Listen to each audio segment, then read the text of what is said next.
Alright, we're back. We're going to try a limiting reactant problem right now. So first thing you're oftentimes going to have to do is make sure that you're balanced. I see one copper, one silver, one silver. Uh-oh, one nitrate, and I got two nitrates over here. So I know that in order to get my nitrates to match up, I'm going to have a 2 there. That fixes my problem with the nitrates, but now it gives me another problem that now I have 2 silvers and 1 silver, but that's an easy fix. So nothing 2, nothing 2. Now I got to see, I've got 2 moles of 2 different substances, and I have to see who's going to be able to make the most amount of product. I can choose which product, but I'm going to look and see. They want to know in one of the problems for the copper nitrate, so I'm going to choose that to see. So we'll start off with my copper, and I'll say I've got 3.5 moles of copper, and I want to know how much copper nitrate I can make with that. I take a look at the coefficients to see if I need to do anything with the molar ratio. I've got 1 copper to 1 copper nitrate. So I already know with this I can make 3.5 moles of copper nitrate. Now I can go one step further and figure out how many grams it are, but first I want to see if copper is a limiting reactant or if silver nitrate is a limiting reactant. So I'm going to do the same thing with the silver nitrate. I've got 6.5 moles of silver nitrate.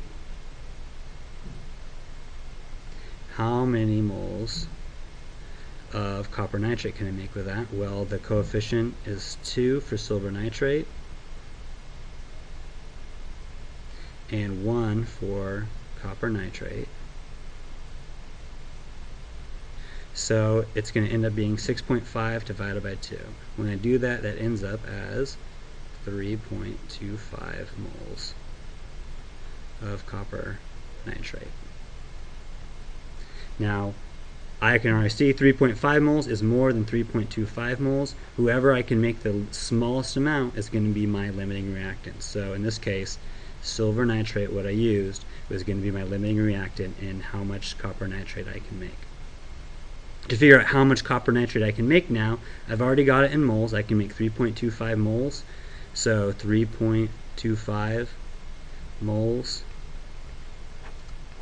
I've got to find the molar mass of copper nitrate, and that can get me into how many grams of copper nitrate I can make. Now copper is 63.5.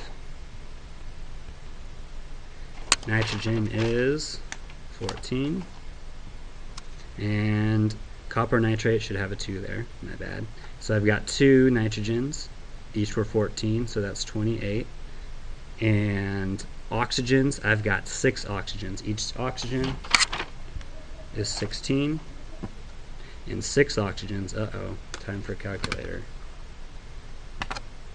16 times 6 is 96. So 96 plus 28 plus 63.5. Molar mass is 187.5 grams. And I had 3.25 moles times 3.25. The answer to B is 609 point, well, I'm going to round to 4 grams. Okay, now that I've got my A and B answered, I can focus on C.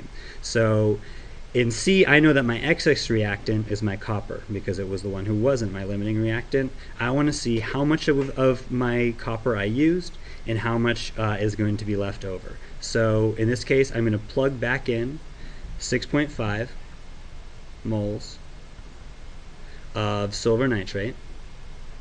And this time, instead of seeing how much copper nitrate, I'm just going to see how much copper will mix with this. So I'm going to do the same thing I did in that last dimensional analysis, except for I'm going to, instead of using copper nitrate, I'm going to use copper. So I look again, copper is 1, silver nitrate is 2,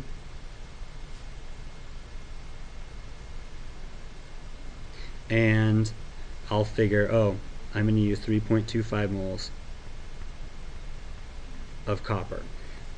So I can do it now and calculate already from moles, or I could figure out how many grams it are. I'm going to go ahead and figure out how many moles that I have left over. So I had 3.5 to start off with.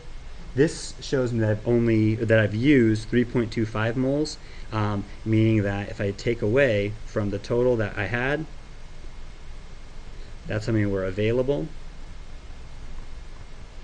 This is how many were used. I'm left with 0.25 moles that were not used.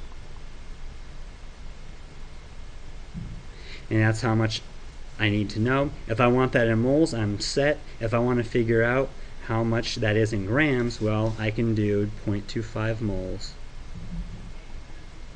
and use molar mass to find how many grams this is. Copper is 63.5. So in grams,